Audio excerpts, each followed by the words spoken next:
Dear students, आज की इस वीडियो का टॉपिक है diffraction, Fraunhofer diffraction due to single slit. हमने जो पहले वीडियो डाली हुई है वो छोटे छोटे टुकड़ों में है और diffraction due to single slit की लगभग 6 या 7 वीडियो है। आज हम इस पूरे टॉपिक को एक ही वीडियो में खत्म करेंगे और ये पूरी वीडियो हिंदी में होगी। तो हम स्टार्ट करते हैं diffraction due to single slit. और सबसे पहले हम इसका रे डायग्राम बनाते हैं। रे डायग्राम डिफरेंट बुक्स में डिफरेंट दिए हुए हैं, लेकिन जो सबसे इजी डायग्राम हो सकता है वो हम इसमें ड्रॉ करते हैं। ये एक सिंगल स्लिट है। इस सिंगल स्लिट की थिकनेस स्मॉल ई है। हम कोई दो रे कंसिडर करते हैं। सपोज ये दो रे हैं और ये जिस सोर्स से आ रही हैं वो मोनोक्रोमेटिक सोर्स है। Monochromatic source. इस मोनोक्रोमेटिक सोर्स से ये दो रे हैं। हम ये कंसीडर करते हैं ये स्लिट के इन दो पॉइंट पर इंसिडेंट हो रही है, ए बी, और इन पॉइंट को की डिस्टेंस ए बी को मैं एक्स कंसीडर कर रहा हूं। यदि स्लिट अवेलेबल नहीं होती तो ये रे सीधी निकल जाती, but due to the presence of slit ये थीटा एंगल पर डेविएट हो रही है। This is angle of diffraction. और डेविएट होने के बाद हम इनको एक लेंस की हेल्प से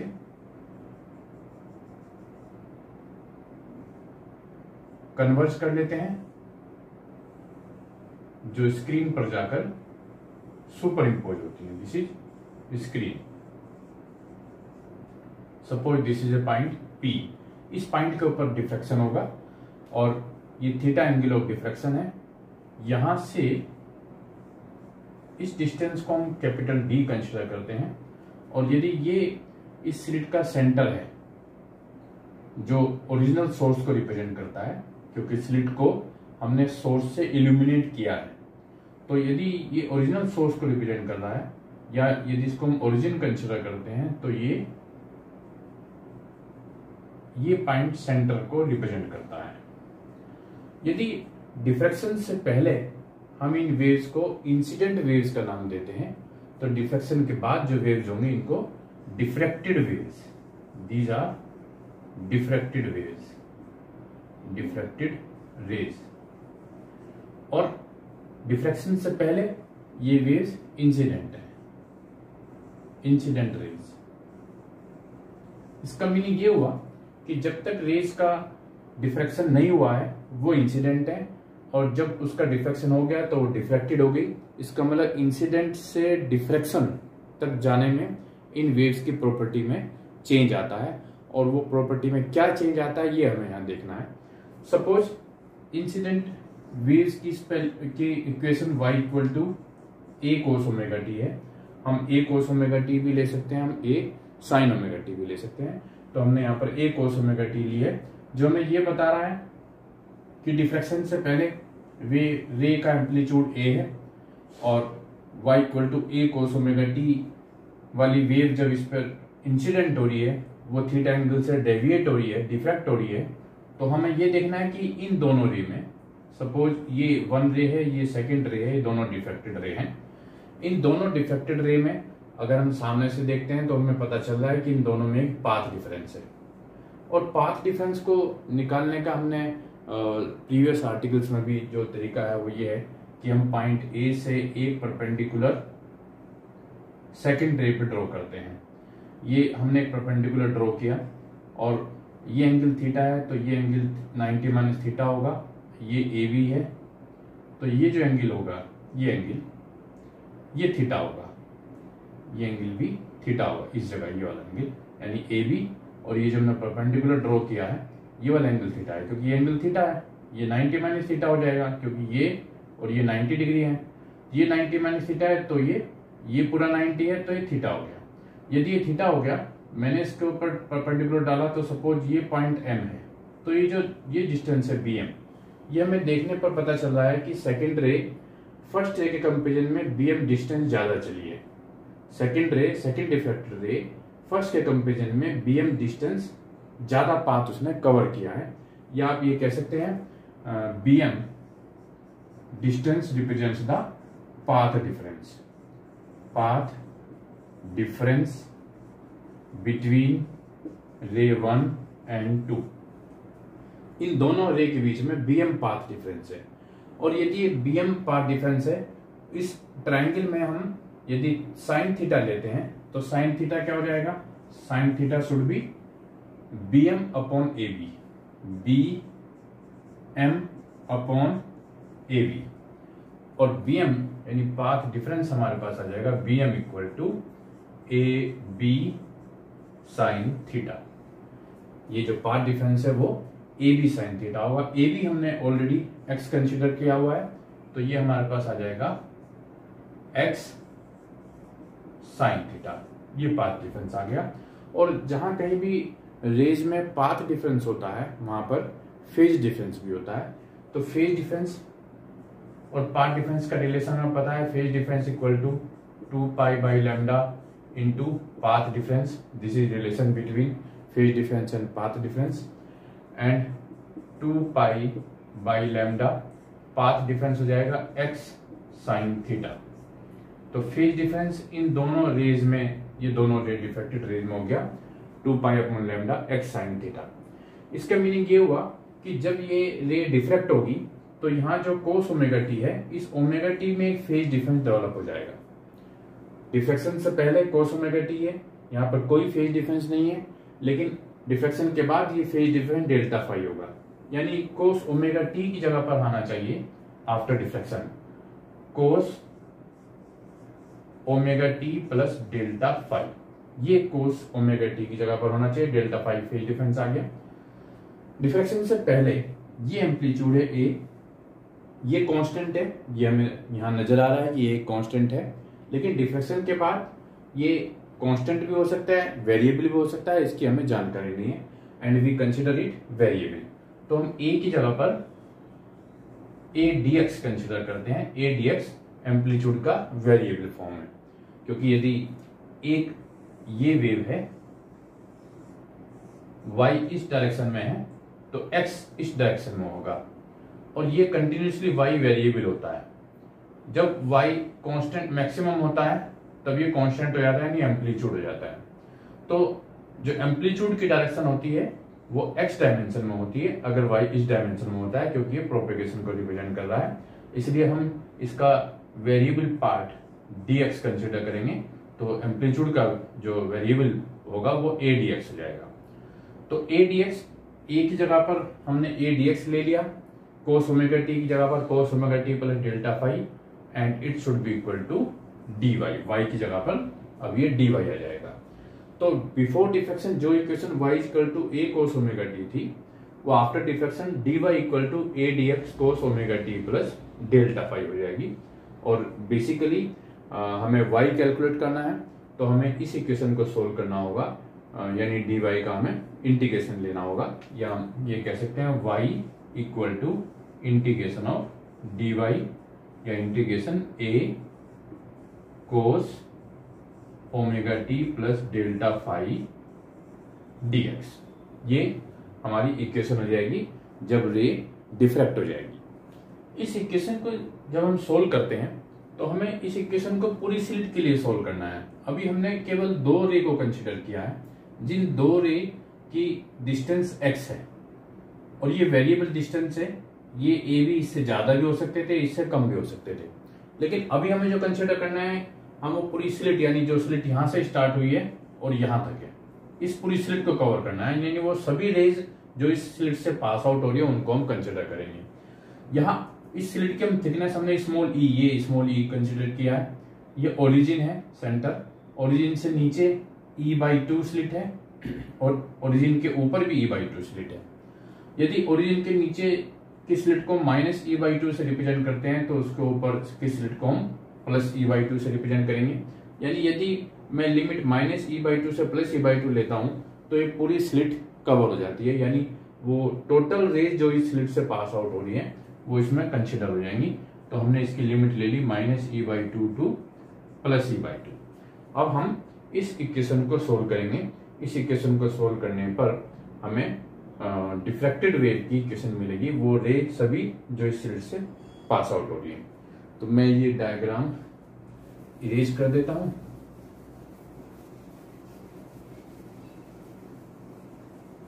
तो अभी हमारा जो टोटल कैलकुलेशन है वो मैथमेटिकल है। हम इंटीग्रेशन की हेल्प से इक्वेशन को सोल्व करेंगे। ये हमारे पास आ गया y equal to integration minus e by two plus e by two, ये a कांस्टेंट है, इंटीग्रेशन से बाहर आ जाएगा, cos omega T plus delta phi dx। इसको सोल्व करने के लिए ये माइनस ई बाई टू से प्लस ई बाई टू को मैं लिख रहा हूं twice 0 to E by two. Limit को मैंने कर दिया माइनस ई बाई टू से प्लस ई बाई टू जगह मैंने कर दिया इसको 0 से ई बाई टू, तो इसके लिए मुझे ट्वाइस लगाना होगा। ये हम सोल्व कर सकते हैं कोस ए प्लस बी से। कोस ए कोस बी माइनस साइन ए साइन बी, ये मैंने कोस ए प्लस बी का फॉर्मूला लगा दिया। इसको यहां इरेज कर देते हैं।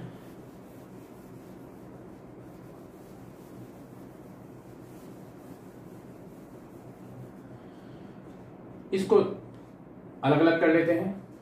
Twice A integration 0 to E by two cos omega T cos delta phi dx minus twice A, ये वाला part 0 to E by two sine omega T sine delta phi dx। अब इसको डेल्टा फाई की हमें value मालूम है 2 pi x sine theta upon lambda, जो हमने पीछे निकाली है। तो twice A 0 to E by two cos omega T, delta phi की वैल्यू पुट करते हैं cos 2 pi x sine theta upon lambda dx minus 2a 0 to E by two sine omega T, ये हमारे पास हो गया sine 2 pi x sine theta upon lambda dx। अब हमें यह पता चल चुका है कि x के रिस्पेक्ट में ये वाला टर्म वेरिएबल है, ये कांस्टेंट है क्योंकि इसमें x नहीं है। ये इंटीग्रेशन x के रिस्पेक्ट में वेरिएबल है, और इसी तरीके से ये वाला टर्म वेरिएबल है, ये टर्म वेरिएबल नहीं है, कांस्टेंट है, तो इसको हम इंटीग्रेशन से बाहर ले सकते हैं। ये कोस ओमेगा टी भी इंटीग्रेशन से बाहर आ जाएगा। तो y equal to twice a cos omega t, integration में हो गया 0 to E by two cos 2 pi x sine theta upon lambda dx minus यहां से साइन ओमेगा टी, ये बाहर आ गया, कांस्टेंट है, 0 टू ई बाई टू, ये हमारे पास आ गया sine 2 pi x sine theta upon lambda dx। Derivation थोड़ा सा लेंदी है लेकिन बहुत इजी है, हम स्टेप बाय स्टेप चलते चले जाएंगे। यहां से ऊपर से इरेज करता हूं। y इक्वल टू, ये हमारे पास आ गया 2a कोस ओमेगा टी, इसका मैं इंटीग्रेशन कर रहा हूं। कोस का इंटीग्रेशन होता है sine 2 pi x sine theta 2 pi x sine theta upon lambda upon ये 2 pi x sine theta upon lambda के डिफरेंशियल से हम डिवाइड करते हैं, ये इंटीग्रेशन का रूल है। Cos 2 pi x sine theta upon lambda का इंटीग्रेशन होगा sine 2 pi x sine theta upon lambda upon differential of this term, ये वाली जो टर्म है 2 pi x sine theta upon lambda, इसके डिफरेंशियल से हम डिवाइड करेंगे, और इसके डिफरेंशियल में x का डिफरेंशियल 1 हो जाएगा, ये बच जाएंगे 2 pi sine theta upon lambda. तो ये 2 pi sine theta upon lambda से मैंने डिवाइड कर दिया, और ये लिमिट होगी 0 to E by two minus 2a sine omega T, sine का इंटीग्रेशन हो गया कोस माइनस कोस, तो ये प्लस हो जाएगा कोस, इसी तरीके से 2 pi x sine theta upon lambda upon 2 pi sine theta upon lambda, limit 0 to E by two. अब हम लिमिट को पुट करते हैं। पहले हम x की जगह पर ये x है, इस x की जगह पर अपर लिमिट पुट करेंगे माइनस लोअर लिमिट पुट करेंगे, तो ये हो जाएगा y equal to 2a cos omega t sine 2 pi e by 2 sine theta upon lambda upon 2 pi sine theta upon lambda minus, अगर हम लोअर लिमिट पुट करते हैं तो साइन 0 x की जगह पर 0 पुट होगा 2 pi sine theta upon lambda plus 2a sine omega t. यहां पर यदि हम अपर लिमिट पुट करते हैं इस टर्म में x की जगह पर e/2 आएगा, तो ये cos 2 पाई का प्रोडक्ट होगा और cos 2 पाई का जो प्रोडक्ट होगा वो 1 होगा, 1 upon 2 pi sine theta upon lambda आ जाएगा। और जब हम 0 पुट करते हैं तो x की जगह पर 0 आएगा, तो cos 0 upon 2 pi sine theta upon lambda, cos 0 भी 1 होता है, तो ये e/2 पुट करने पर 1 upon 2 pi sine theta upon lambda आएगा, माइनस 0 पुट करने पर भी 1 upon 2 pi sine theta upon lambda आएगा, जो कैंसिल आउट हो जाएंगी। यानी ये अपर लिमिट और लोअर लिमिट पुट करने पर ये टर्म हमारी कैंसिल आउट हो जाती है, यानी 0 हो जाएगी। तो अब हमारे पास जो टर्म बचती है साइन 0, यहां पर 0 होगा तो ये पूरा टर्म 0 हो गया, ये पूरा टर्म 0 हो गया, तो हमारे पास जो टर्म बची है y equal to 2a cos omega t, यहां मेरे पास बचा है sine 2 pi e sine theta upon lambda upon 2 pi sine theta upon lambda, ये हमारा टर्म 0 हो गया। इस जगह पर मैं इस 2 से ये 2 कैंसिल आउट कर सकता हूं। कुछ स्टूडेंट को ये कंफ्यूजन रहता है कि ये साइन के साथ होता है, लेकिन ये साइन के साथ नहीं होता, ये डिनोमिनेटर में होता है, इसलिए इस 2 से हम 2 को कैंसिल आउट कर सकते हैं। ये 2 हमारा छूट गया है, ये 2 यहां पर है, इस 2 से ये 2 कैंसिल आउट होगा, तो हमारे पास आएगा y equal to a cos omega T sine pi e sine theta upon lambda upon pi sine theta upon lambda. अब ये मेरे पास यहां पर sine pi e sine theta upon lambda है, तो इसके इक्वल करने के लिए मैंने यहां पर e से डिनोमिनेटर को डिवाइड किया है, मल्टीप्लाई किया है, तो मुझे e से यहां न्यूमिनेटर में मैंने मल्टीप्लाई कर दिया। तो मेरे पास यहां पर ये pi e sine theta upon lambda sine के साथ आ गया और ये pi e sine theta upon lambda आ गया, तो let pi e sine theta upon lambda equal to alpha, ये पूरा अल्फा हो गया, एंड a इंटू ई दोनों कांस्टेंट है, e स्लिट थिकनेस है और a एम्पलीट्यूड है। a इंटू ई को मैंने a नोट से रिप्रेजेंट किया, बार बार a लिखना पड़ेगा, इसके लिए हम इसको a नोट लिख देते हैं। और ये पाई e साइन थीटा एक बड़ी टर्म है, इसको हमें बार बार लिखना होता है, तो इसको भी हम अल्फा से रिप्रेजेंट करेंगे। तो अब हमारे पास रिजल्टेंट जो आ गया है y इक्वल टू, रिजल्टेंट हमारे पास हो गया y equal to a naught cos omega T sine alpha upon alpha, या हम इसको लिख सकते हैं y equal to a naught sine alpha upon alpha cos omega t. हमने जो स्टार्टिंग में इक्वेशन ली थी, जो इंसिडेंट रे की इक्वेशन ली थी, वो थी y equal to a cos omega t, यानी कोस ओमेगा टी के साथ जो प्रोडक्ट था वो एम्पलीट्यूड को रिप्रेजेंट कर रहा था। ये हमारी रिजल्टेंट इक्वेशन है, तो रिजल्टेंट इक्वेशन में कोस ओमेगा टी के साथ a naught sine alpha upon alpha है। इट मींस आफ्टर डिफ्रैक्शन जो रिजल्टेंट वेव हमें मिली है उसका amplitude a naught sine alpha upon alpha होगा। या हम लिख सकते हैं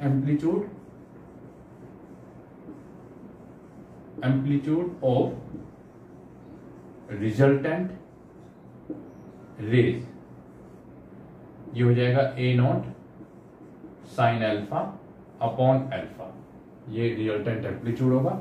और हम जानते हैं कि यदि हमें रिजल्टेंट इंटेंसिटी कैलकुलेट करनी है तो it should be square of amplitude, resultant resultant intensity. Resultant intensity I equal to a naught square sine square alpha upon alpha square. ये हमारे पास रिजल्टेंट इंटेंसिटी आई है, यानी सिंगल स्लिट से रेज डिफ्रैक्ट हुई, एक पॉइंट पर सुपर इम्पोज हुई और उस पॉइंट पर सुपर इम्पोज होने के बाद जो हमें रिजल्टेंट इक्वेशन मिली है, उस रे का एम्पलीट्यूड, उसकी रे की एम्पलीट्यूड ए naught sine alpha upon alpha है और इसका इंटेंसिटी ए naught square sine square alpha upon alpha square. तो यहां से हमें एक बात हमें पता चल चुकी है, जब भी रे डिफ्रैक्ट होती है तो उसका एम्पलीट्यूड ए naught sine alpha upon alpha हो जाएगा। अब हमारे पास जो टोटल एनर्जी है या टोटल इंटेंसिटी है वो a naught sine square alpha upon alpha square है।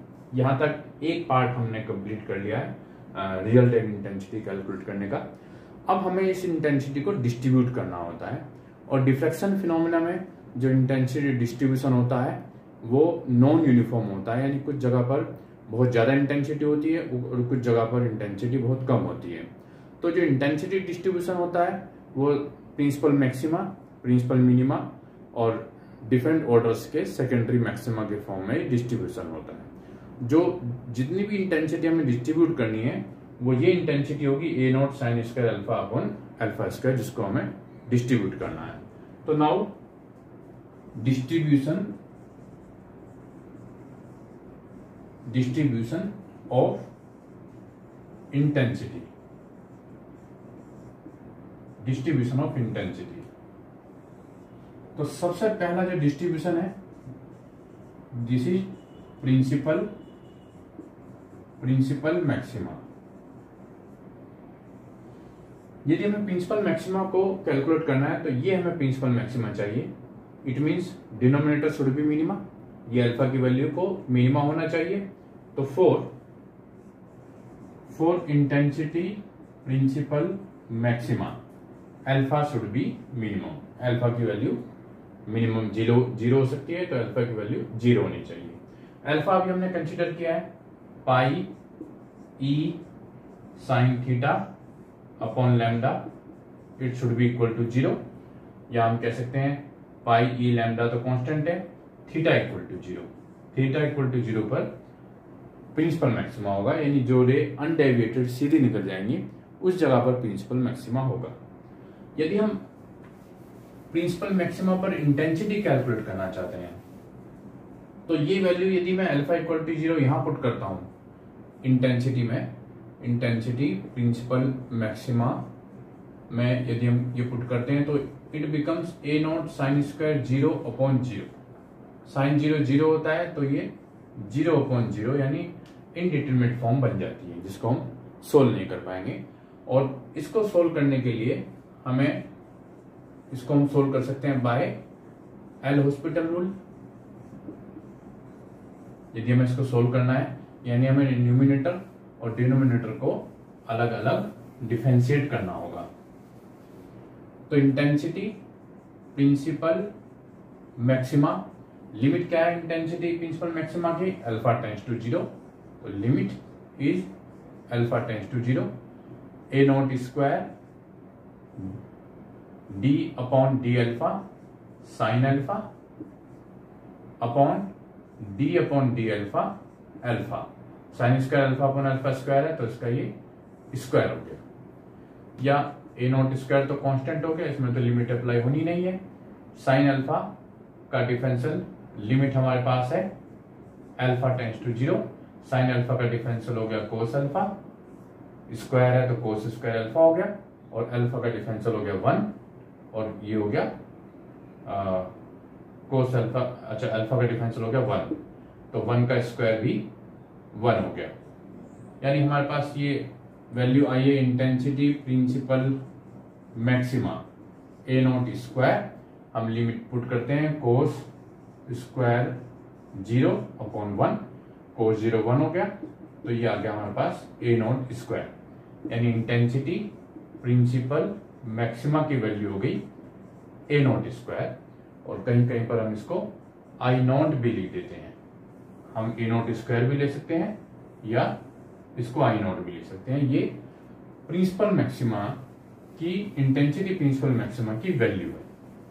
तो कंडीशन हमारे पास हो गई प्रिंसिपल मैक्सिमा के लिए अल्फा इक्वल टू 0 और थीटा इक्वल टू 0, और इंटेंसिटी प्रिंसिपल मैक्सिमा हो गई ए नॉट स्क्वायर या आई not.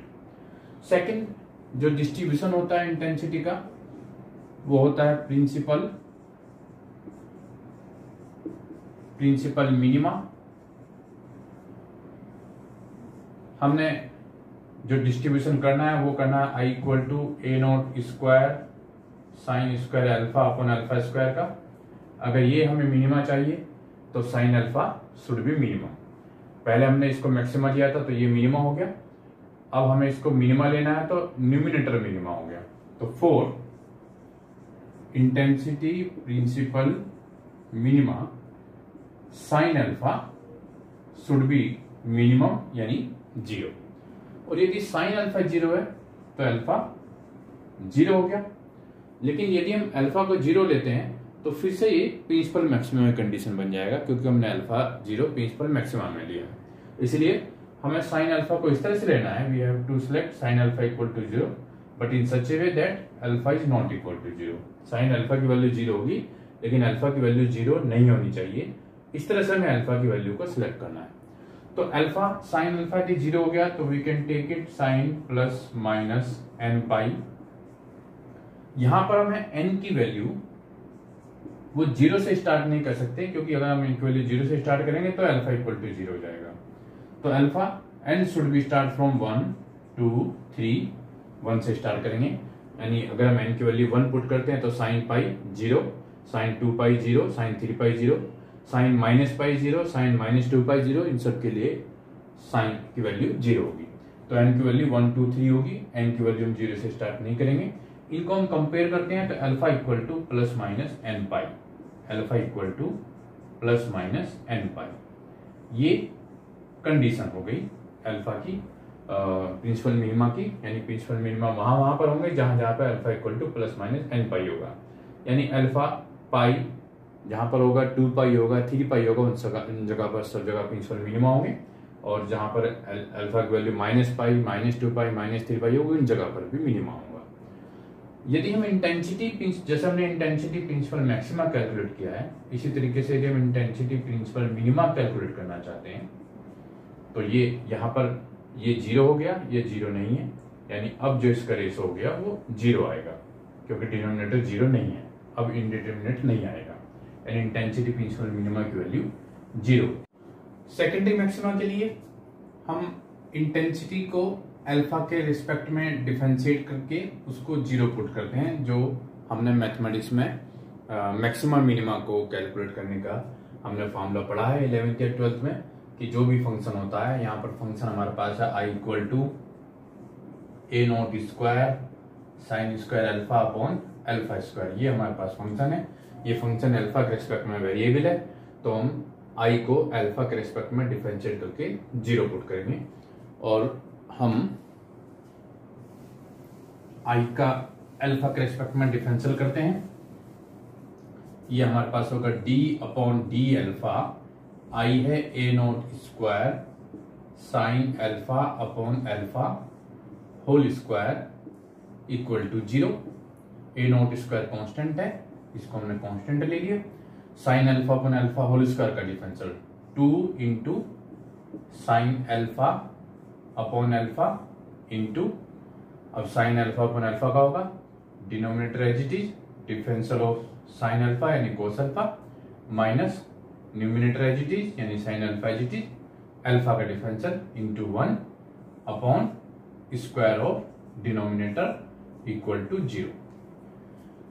Sine alpha upon alpha whole square का differential 2 into sine alpha upon alpha, फिर साइन अल्फा अपॉन अल्फा के डिफरेंशियल से मल्टीप्लाई करेंगे, alpha as it is sine differential of sine alpha cos alpha हो गया, minus sine alpha as it is differential of alpha यानी 1 हो गया upon square of alpha.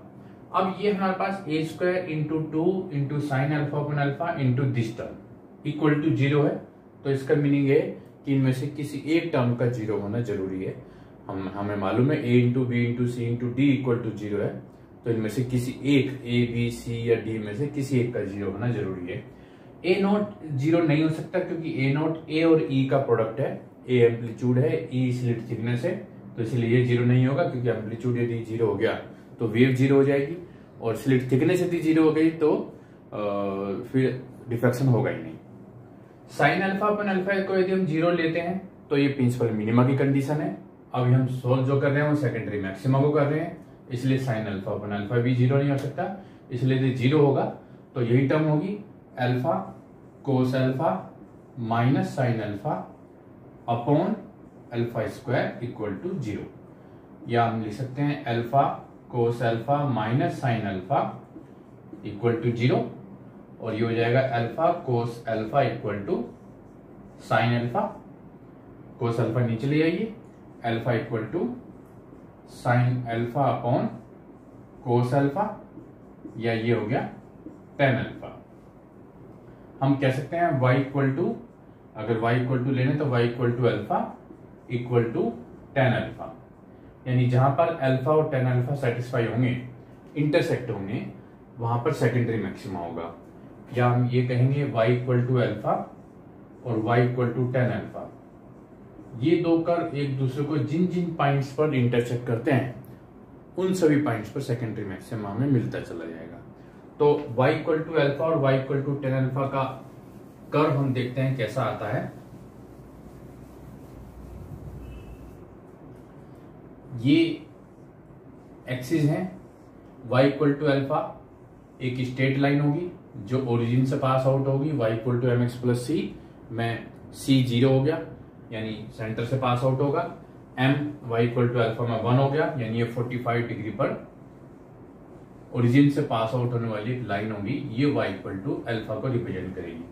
y equal to tan alpha ये कुछ इस तरह का कर्व होगा,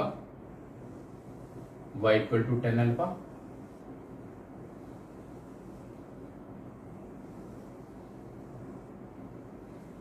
अब मेन पॉइंट ये सेंटर पर इंटरसेक्शन हो गया।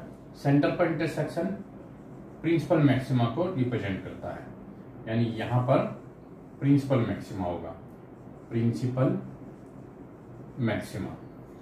नेक्स्ट इंटरसेक्शन पॉइंट ये हो गया, तो ये सेकेंडरी मैक्सिमा यहां पर आ जाएगा, ये सेकेंडरी मैक्सिमा आ गया। सेकेंडरी मैक्सिमा का एम्पलीट्यूड प्रिंसिपल मैक्सिमा से कम होगा, इसलिए इसको हम थोड़ा नीचे दिखाते हैं। इसके बाद नेक्स्ट इंटरसेक्शन ये होगा, तो इसका ये भी सेकेंडरी मैक्सिमा हो गए, सभी सेकेंडरी मैक्सिमा है। यहां से सेकेंडरी मैक्सिमा स्टार्ट हो जाते हैं, सेकेंडरी मैक्सिमा, सेकेंडरी मैक्सिमा, ये फर्स्ट ऑर्डर होगा, ये सेकेंड ऑर्डर होगा, and after that third order, fourth order and so on, ये आते चले जाएंगे। एंड सिमिलरली लेफ्ट साइड ये इंटरसेक्शन पॉइंट है, ये सेकेंडरी मैक्सिमा हो गया फर्स्ट ऑर्डर, इसके बाद ये इंटरसेक्शन पॉइंट है, ये सेकेंडरी मैक्सिमा हो गया सेकेंड ऑर्डर, एंड सिमिलरली ये सेकेंडरी मैक्सिमा आते चले जाएंगे। जितने भी मिनिमा है हमने कैलकुलेट किया है, alpha equal to plus minus n pi minima को रिप्रेजेंट करते हैं।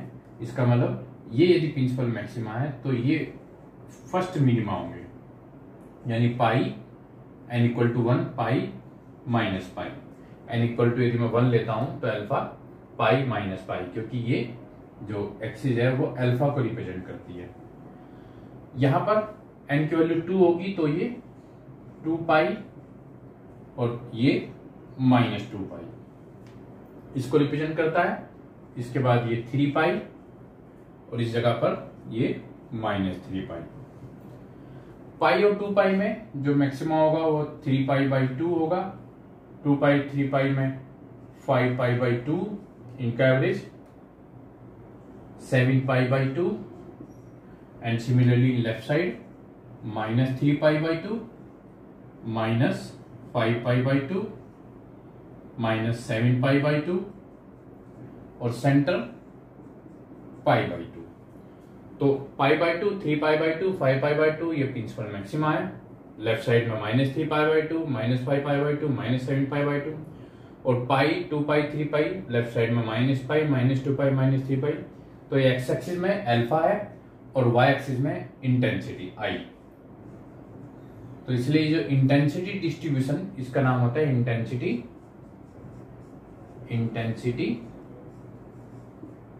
डिस्ट्रीब्यूशन कर्व, या इसको शॉर्ट में हम आई अल्फा कर्व भी इसका हम नाम ले सकते हैं। तो ये इंटेंसिटी डिस्ट्रीब्यूशन कर्व हो गया जो हमें सेकेंडरी मैक्सिमा को सोल्व करने से मिला है। अगर हम मैक्सिमा की इंटेंसिटीज कैलकुलेट करते हैं तो हमने इंटेंसिटी प्रिंसिपल मैक्सिमा को ऑलरेडी कैलकुलेट कर लिया है, वो ए नॉट स्क्वायर है जिसको हमने आई नॉट भी लिया है। अगर मैं first order secondary maxima calculate करता हूं, सेकेंडरी मैक्सिमा फर्स्ट ऑर्डर का मतलब ये है कि मैं n इक्वल टू 1 लूंगा, तो a naught square sine square alpha means अगर n इक्वल टू 1 है तो अल्फा की वैल्यू 3π/2 होगी, 3π/2 अपॉन 3π/2 स्क्वायर, ये ऊपर चला जाएगा, ए नॉट स्क्वायर है, ये 4 ऊपर गया, 2 का स्क्वायर है, नीचे 3π का square 9π square, a naught square sine square 3π/2 की वैल्यू 1 हो जाएगी। तो ये फर्स्ट ऑर्डर सेकेंडरी मैक्सिमा हो गया। सेकेंड ऑर्डर सेकेंडरी मैक्सिमा के लिए n इक्वल टू 2 हो जाएगा, तो a naught square sine square n equal to 2 में ये यहाँ पर अल्फा की वैल्यू 5π/2 है, साइन स्क्वायर 5π/2 अपॉन 5π/2 स्क्वायर, या हम लिख सकते हैं 4 अपॉन 5, 4 ऊपर चला गया, 4 ए नॉट स्क्वायर, ये नॉट स्क्वायर है, 5π का स्क्वायर 25π स्क्वायर और साइन स्क्वायर 5π/2, ये 1 हो गया। तो intensity principal maxima, intensity secondary maxima first order यानी I1 I2, इनकी हम रेशो निकालते हैं तो ये आता है a naught square 4 a naught square upon 9, 4 a naught square upon 25π square, ये इनका रेशो आ जाएगा। ठीक है, ये हमें प्रूव करने के लिए पूछा जा सकता है और हम ए नॉट स्क्वायर को थ्रू आउट कैंसिल आउट भी कर सकते हैं। तो 1/4/9, 4/1/4 अपॉन यहाँ से पाई स्क्वायर भी आएगा, 4/9π स्क्वायर, 4/25π स्क्वायर। नेक्स्ट यदि हम चलेंगे तो 4 नेक्स्ट 7 होगा तो 49π स्क्वायर, ये हमारे पास इंटेंसिटी का रेशो आता है। तो जनरली हमें ये पूरा आर्टिकल इंटेंसिटी की रेशो तक कैलकुलेट करना होता है। कभी कभी हमें फ्रिंज विड्थ कैलकुलेट करने के लिए भी बोला जाता है, और हालांकि उसके चांस बहुत कम होते हैं, तो फ्रिंज विड्थ को भी हम कैलकुलेट कर सकते हैं।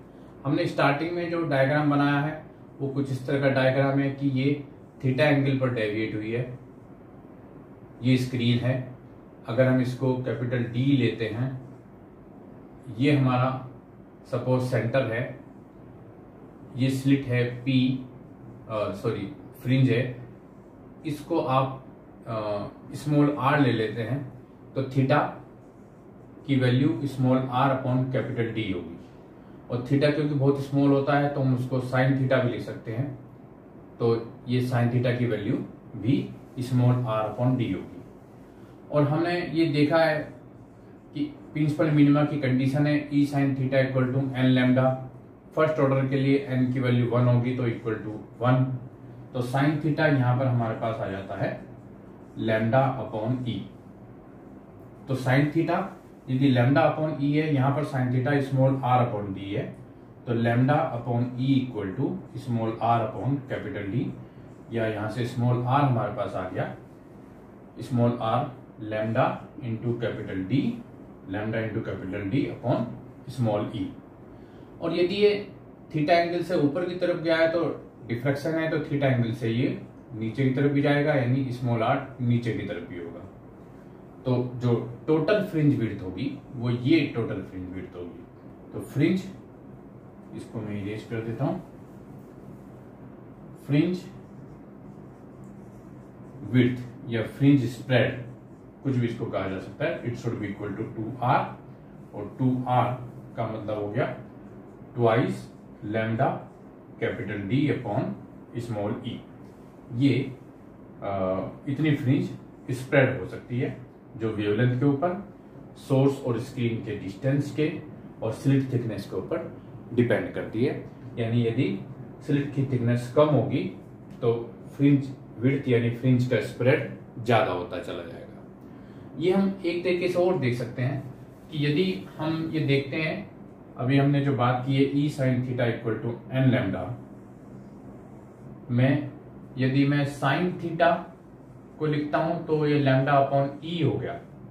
यानी अगर हम स्लिट थिकनेस को कम रखते हैं तो ये थीटा की वैल्यू ज्यादा हो जाती है, यानी ये स्प्रेड होता चला जाएगा, ये थीटा स्प्रेड होता चला जाएगा। अगर लैम्डा की वैल्यू E के इक्वल होती है, जो कि डेफिनेशन भी होती है डिफ्लेक्शन की, यदि स्लिट की थिकनेस जो इंसिडेंट वेव है उसकी वेवलेंथ की इक्वल होगी तो ये 1 हो गया। यदि 1 हो गया तो थीटा इक्वल टू 90 डिग्री हो गया। यानी जो आइडियल डेफिनेशन है डिफ्लेक्शन की, जिसमें ये कहा जाता है कि इंसिडेंट वेव की वेवलेंथ स्लिट थिकनेस की इक्वल होनी चाहिए, तो उसमें एंगल ऑफ डिफ्लेक्शन 90 डिग्री तक हो सकता है। ये 90 डिग्री तक स्प्रेड हो जाएगा, ये यहां से 90 डिग्री हो जाएगा, यहां से 90 डिग्री हो जाएगा। ये आइडियल कंडीशन होती है।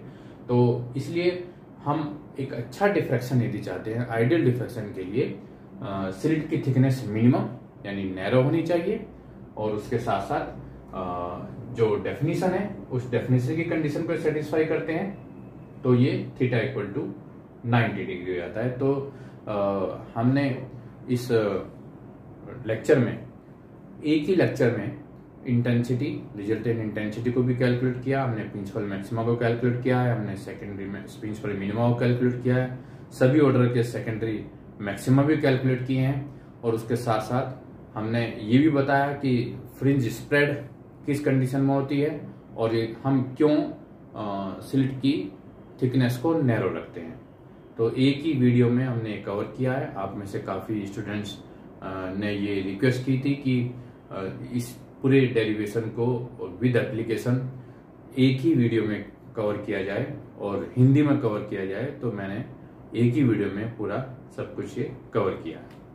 तो नेक्स्ट वीडियो में मैं डिफ्रैक्शन ड्यू टू एनस्लिट को कवर करूंगा, उसको भी एक ही वीडियो में मैं डालकर अपलोड करूंगा। Thank you.